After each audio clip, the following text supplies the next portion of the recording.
हाथी और एक राजा है, अब लड़ते रहो।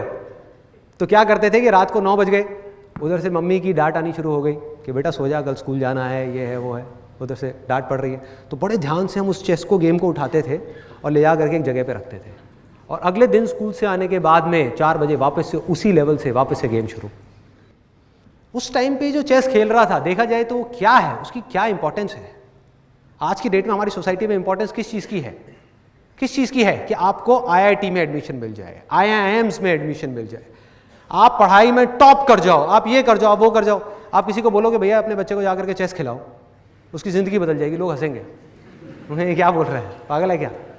लेकिन मैं आपको बिल्कुल सच बोल रहा हूं, बिना किसी फिल्टर के, बिना किसी लेयर के, कि हुआ क्या, ये चेस को खेल खेल करके कि जहां स्कूल में मैं अपने ध्यान को 5 मिनट के लिए भी एक क्लास में नहीं रोक पा रहा था, मतलब 90% से ज़्यादा क्लासेस में नहीं रोक पा रहा था, 10% क्लासेस ऐसी थी जहां पर ध्यान रुकता था, कुछ अच्छे थे, कुछ अच्छी क्लासेस भी थी।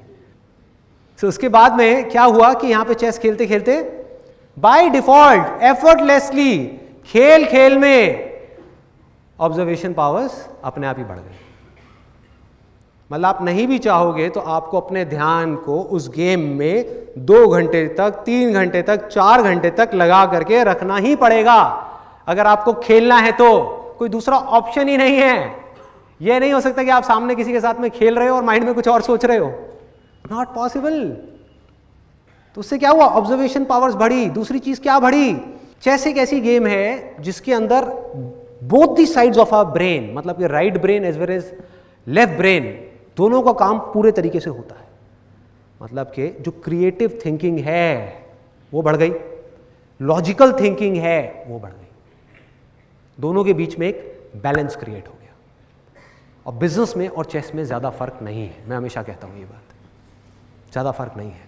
मतलब कि जो इंट्यूशन है वो बढ़ गई कि क्या करूं अगला, जो स्ट्रैटेजी है वो भी बढ़ गई, वो पावर्स भी बढ़ गई, कंसंट्रेशन पावर्स बढ़ गई, ऑब्जर्वेशन पावर्स बढ़ गई, ध्यान को एक जगह पर एफर्टलेसली रोकना आ गया। तो यहां से ये मेरी फाउंडेशन है पूरी की पूरी।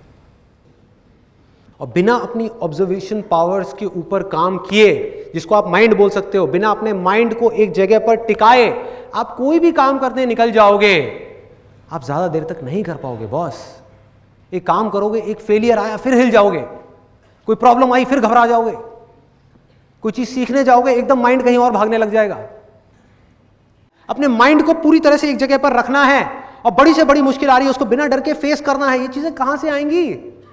जब तक बॉडी, माइंड और सोल इन तीनों का इंटीग्रेशन नहीं होगा, ये तीनों एक साथ